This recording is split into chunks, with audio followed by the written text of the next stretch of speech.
Chapter 8. Squib told his mama that weird old waxman across the river had offered him a little work during the summer. Same kind of thing he did for Bodie.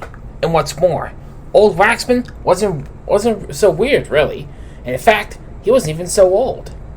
Elodie asked Bodie's opinion, and they both reckoned it was okay, as long as Squib turned in 50% of his wages and was in bed by midnight, which Squib promised he would be, even if he knew he wouldn't.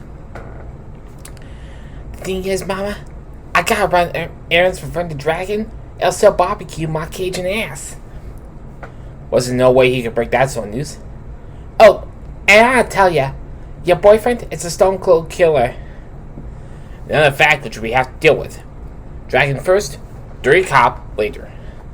But knowing what he knew now, Squib vowed he could never again allow Hook into their house. Waxman had sent him a WhatsApp message to bring meat lovers pizzas, so Squib stopped by the Pearl Bar and Grill for a couple of extra large pies before motoring across the river. The Pearl was quiet this time of night, and Squib's old outboard made the biggest fuss, apart from a party cruiser downriver somewhere that was cranking out a bass line that threw him across the sound. Squib liked the evening with the molasses of Louisiana's sun pouring across the back of his neck and arms.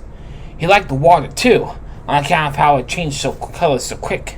Like 1 second, it was copper green, and then it became sheet steel with silver curlicues edging the cat's paws, and then finally, sky blue. A fellow could be out here on his own boat, and in between the banks of the sanctuary where there was nothing but river. A few miles of time out from the world. Squib spent most of his holidays out here when he wasn't hustling or putting in his shifts. He tended to his crawfish nets, or he went in after old catfish in their holes. And he thought that maybe, when the time came and he was an old man, he would fix himself up a shack in the deep swamp where tourists never poked their noses and just exist out there permanent-like. That was, if he didn't fall in love. Which was a possibility, he supposed. Charles Jr. fell in love once a fortnight, but never stuck. Squib figured he himself was too far on the wrong side of the tracks for those girls to ever seriously consider him any kind of material. Squib's father was not a subject for thought. Mama couldn't even talk about it. She tried a couple of times, making a real effort to communicate on the subject, but every time Elodie opened her mouth to say his name, her throat closed up, and the tears fell like they might never stop. It got so Squib couldn't broach the subject, because if he tried to focus in on any daddy-centric memories, he felt a lurch in his stomach that was like to make him hurl. It could be his insides remembered, something his outside forgot. Tonight, Squib had no time for aimless ponderings. He had pizzas to deliver to non-humans. And beignets. Waxman had asked for a sack of Bodie's spiced beignets. I forgot the goddamn beignets! Ha! Way to make your first impression, dumbass! It was too late to turn back now. Waxman was expecting him at nightfall, and that was just right about now. He could always nip back across once the pizzas were divvied up. Squib had tried off at Waxman's Landing maybe a couple times, but tonight was different. Tonight, he was brimful of trepidation. The smell of the pizzas suddenly turned his stomach, and he thought he might experience his very first dry heave. Or water heave. Burning meat, he thought. It could be me in that box presently. But Squib was a sailor at heart, and he swallowed down the bile and stepped neatly onto the planking, doing this thing he did where he flicked the bow loop over the deck pole with the toe of one sneaker. Didn't work everywhere, but Waxman's dock was made for it, and Hart and Squib, there's something he could pull off a little stunt, even with the nerves scarring at him. I could be a good run for old Vern, he thought. The best. It looked like old Vern was gone, for it was Waxman alone waiting for him under the striped veranda, with the oak corpse at his back and a long neck dangling from his fingers. You forgot You don't forgot the beignets, ain't you? He said from his deck chair. I can smell pizza, but there ain't no beignets within half a mile. Squib allowed that he had. I did forget, but I can sit back over. Ain't a problem. Waxman grinned. Considering the alternative, I imagine not. But no, I guess the pizza will do. Squib relaxed a little, allowing his shoulders to slip. Where's the boss? Throw him out! You don't like spending 2 nights this close to civilization. Anyways, he ain't my boss. Seems like you got yourself 4 bosses at least. Maybe 5, counting Hook. 5, huh? Said Squib. No wonder I don't sleep good. Waxman finished his beer and placed the empty and recycling crate. Maybe I can help straighten out a few things. Give you an induction, so to speak. Squib delivered one of the pizzas into Waxman's weighing hands. A train day? Easy, Denzel, said Waxman. We ain't got ourselves a day. All we got is how long it takes you to bury me. Bury you? Waxman laughed. Sure, bury me. What the hell you think all this dragon shit is for? The lay of the land was as follows. The Mogwai went into hibernation once in a while to recharge the batteries. Some ancestor of Waxman's had discovered God knows how that the best dirt for a Mogwai to lie in was dragon crap. Apparently it's chock full of vitamins and nutrients. A superfood, so to speak. The more fresh shit went in, the better a Mogwai came out of it. Waxman directed Squib to excavate a section of his fruit and vegetable patch, which he already cleared of bananas, squash, and potatoes. Here, boy, said Waxman, as Squib put his feet back into digging a Mogwai-sized pit into the soft foam and coffee grounds. 3 months of shut-eye, and I'll be good as new. All the aches and pains straightened out, especially with a good fellow like you topping me up. Squib hacked at a root with the blade of his spade. Are you sure about this, Waxman? It feels an awful lot like I'm digging a grave here. I don't want to go down for murder in the first because of some eagle-eyed fisherman getting a load of this. Waxman gestured with a folded slice of pizza. I got you covered, Squib. There's 2 letters inside it on the table. One is a shopping list for your first delivery to His Dragon Highness, and the other is from my attorney in Slidell. Says I'm gone traveling up to Alaska, and you are legal caretaker while I'm gone. Plus, the house is yours if I don't come back.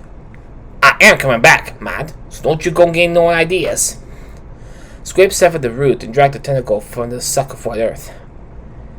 I ain't got time for ideas, he said. 5 bosses, remember? I suppose not, Waxman. We best get to it then.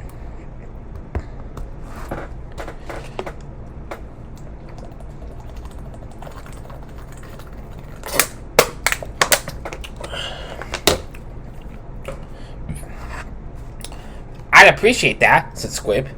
Is there a lock to it? Rain for fur? Waxman chewed thoughtfully, thinking back. Yeah, I guess. He can be a grumpy old lizard, though he ain't a lizard, technically. I call him Lord Highfire. Ironic, like, because he ain't Lord of no, because he ain't no Lord no more. But there's times he flashes back to those days and starts shooting off orders, which I ignore. But you got to take heed, I guess, if you want your scale. Squib tossed a sloppy swamp dip from the hole. What kind of orders? Oh, you know, old lady stuff. Like he has a yearning for breakfast cereal or new clothes at 4 a.m. and shoots off a message. Something like, I need a dozen Flashdance t-shirts ASAP. Shit like that. He likes Flashdance, huh? Oh, hell yeah. That is one Flashdance obsessed dragon. No problem. I got an Amazon account. Whatever it needs is here in 2 days. Waxman devoured another slice of pizza, making no attempt to hide his sidling rows of teeth. His masticitations made a noise like frogs going through a blender might. Squib had to make a real effort not to wince. Waxman smiled. No, use my account. Details are in the bureau, along with further instructions. The Amazon is set up on a debit card, so just get whatever you need. Bodie has the same card on file, and the general store does too. I'll be pulling over the statements when I get back, though. So no treating yourself to rubber sex dolls or whatever you teenagers waste your money on these days. No wasting money, promised Squib. Flashdance teachers only. Waxman squared at him. You sesame boy? Sorry, said Squib. Habit. I forgot how our thing has changed. You not being human at all. Yeah, I ain't no good swamp boy, that's for sure. I ain't a couple of those guys, though, when they start coming looking around here, poking about, looking for my gold. I ain't even got no gold. Vern's got the gold from that submarine. Squib kept his eyes on the hole. You ate them? Not all of them, Waxman. Just the flesh. Come on, Waxman, said Squib, fingertip touching on his head again. He sincerely hoped that it was just the subject, not the dragon's breath eating at his insides. You gotta talk like that? It's too much. Waxman closed the lid on one empty pizza box. It's alright, kid. It's just nice to be myself around you after all this time. I ain't got a problem with that, said Squib, stepping down further into the pit. Just of eating folk stuff. Anything else is appreciated. I can fill you in on the rest in a few months' time, though by then you'll be up to speed or dead your own self. This opened the door for the question Squib had been leaned up to. You think Vern would torch me now? Waxman hung his suit jacket carefully on the chair. He could, kid. No doubt about that. Humans butcher Waxman's entire family, wore their skin as armor. Hell, humans killed Vern's entire goddamn race, save for his own self. And Vern has his own fair share of scalps, so to speak. But you have a window here to make yourself indispensable. Don't be late, don't mouth off, and don't tell a goddamn soul, because everyone you tell is a loose end, and Vern don't suffer loose ends to live. Waxman stripped off his shirt, revealing a torso rippled with waxy folds of skin and fringed slits that might have been gills. Vern has strayed off the hermit's path these past 50 years. My discomfort's a little too much, cable and such. You gotta keep that pipeline running real slick. His wish is your command. Got it, said Squib. He says, jump. I say, how high, boss? That's it exactly. How are the nights in your schedule? Good, said Squib. Mama's on the late shift till October, so I'm on my own man from 8 p.m. onwards. That might work out real well. Vern won't need you before sundown any night, starting tomorrow. Squib knew he shouldn't ask, but he was a businessman at the end of the day. You think Vern might toss a few bucks my way once in a while? Waxman threw his head back and laughed, his teeth buzzing like an electric saw. You're a what, Moreau? Damned if you wait. A few bucks, you say? Don't you get, boy? Vern hates humans. Hates them big time. It's not a casual hatred either, like a guy might hate chicken. This is the real deal. If I come back and you're still breathing, then that will be a win for mankind. Waxman started. A few bucks? Shit, boy. You best get digging and stop asking fool questions. Squib did as he was told. Squib went down by 5 feet, give or take, and was beyond Tucker by the time Waxman called a halt. That should do it, boy, said the Mogwai. Why don't we swap places, unless you want to go down for the dirt nap? Well, Squib reckoned he didn't fancy no dirt nap, and hopped smartly from the pit, though it was up to his shoulders at this point. He was surprised to find Waxman buck-ass naked, apart from a slice of pizza, which he used to preserve his modesty. You going to eat that? Asked Squib, trying to lighten the mood, which was pretty grim on account of being enthralled to a dragon and having to bury old Waxman alive. Nah, said Waxman. I'm going to absorb it over the weeks. They eat all over me. Pizza number 2. There are a few steaks in the refrigerator. I'll have those too. And have a dozen bottles of baby bile plant food. Pour 'em all in. Waxman hopped eagerly down to the pit like he was off to Disneyland. And not the crappy Disneyland in Europe either, but the primo one in Orlando. The Mogwai's shoulders were a mite broad for the grave, but he wriggled himself flat and said gleefully, Come on, boy! Pile that shit on! It was a weird and horrific tableau. An elderly, fairy-type fella down there with the bugs and snails always scorching towards his pizza jockstrap. Squib had just one question. Waxman? You ain't crazy, are you? Waxman grinned. Crazy? That is what I am. Why are you asking me that? Well, sir, said Squib, if you're crazy, then all I'm doing is burying you alive. Shit, son, said Waxman. All the shit you've seen the last day? If anyone's crazy, it's you. Yep, said Squib. Makes sense as much as anything makes sense. Well, alright, Squib boy. And you best get to it. Once that dragon shit dehydrates, you ain't gonna lift it with a lump hammer. Yes, sir, Waxman, said Squib. Sleep well, I guess. Waxman closed his eyes. Hell, kid. I'm already halfway there. The Mogwai smiled beatifically, and the expression never left his face, even as Squib filled his grave with maybe a quarter ton of dragon crap. Squib distracted himself by making observations on the properties of the dragon shit. don't smell too bad. Kinda nutty. And as for texture, I'd say frozen yogurt. Hey! Called Waxman then, his hand clawing through the dunk. One last thing. Squib neither crapped himself and dropped the shovel. Yeah? You changed your mind? Waxman wiggled his head clear. Nah, boy. I'm committed. Just take my suit to the cleaners. Dry clean, mind. Not a drop of water touches my velvet. Yeah, said Squib, dry cleaning cleanly. I'll stop jabbering now, said Waxman. Might make it a deal easier for you to bury me if I stop issuing orders. It might, said Squib. But it didn't really.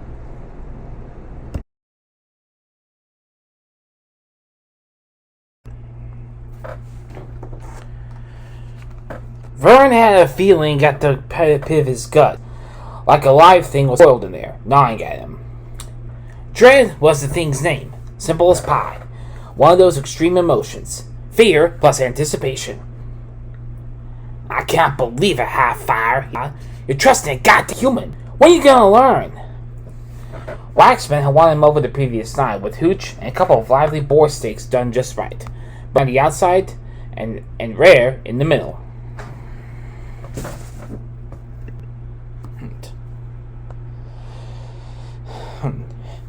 You got your travel bag with you, Vern? The Mogwai had asked him.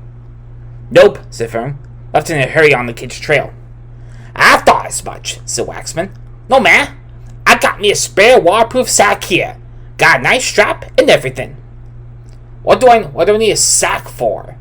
Waxman had plonked his creepy Gladstone bag on the table. To get rid of this stuff. I'm done with all the killing, Vern. We're all souls, right? So bury it real deep, far away from my spot.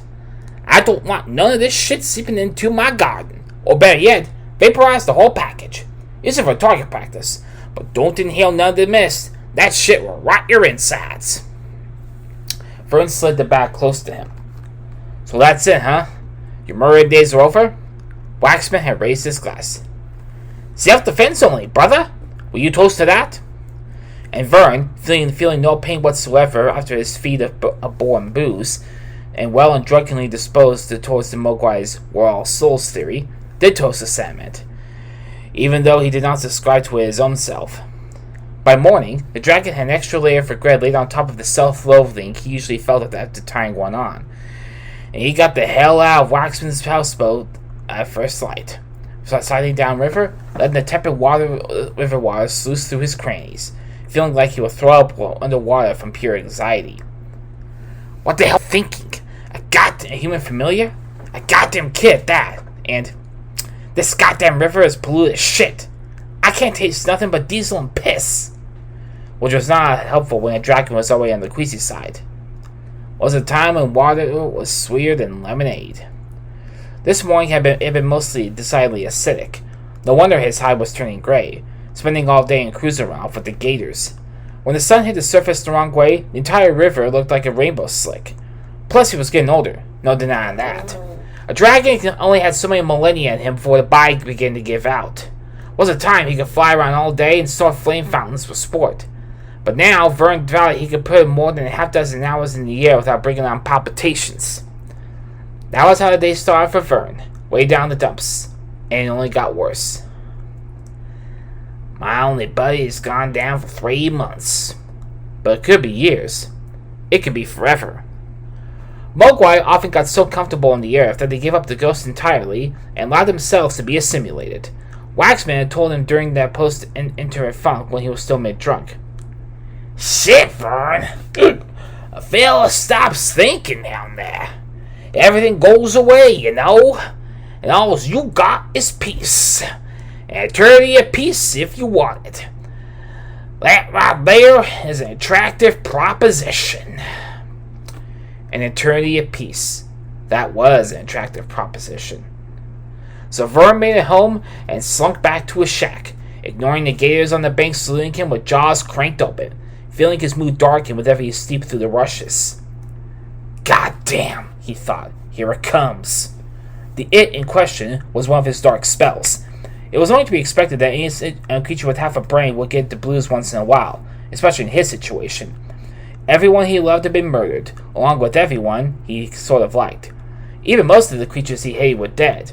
His mother had been cut up for keepsakes, while his father's head had been adorned the gates of a local castle portcullis for about 10 minutes, till Vern razed the entire compound. He'd raged, and raged some more. For years, his grief exploded in front of him in extended bursts of dragon fire until he was down to skin and bone, and his mind felt somehow as emaciated as his body, as though it too did not have the energy or will to go on. And when the first wave of loneliness had landed like a rock on his chest, Wyvern, Lord Highfire, felt like it would crush him entirely. The world had once been his had turned against him. More than that, it just forgotten him. I just cleaned the streets I used to own, he thought, paraphrasing winsome crooner Chris Martin's band, Coldplay, and their famous song, Viva la Vida. I am like the rats down in their holes, scrabbling about for scraps. But it wasn't even like rats, because rats were rats, plural. He was a dragon, the only one.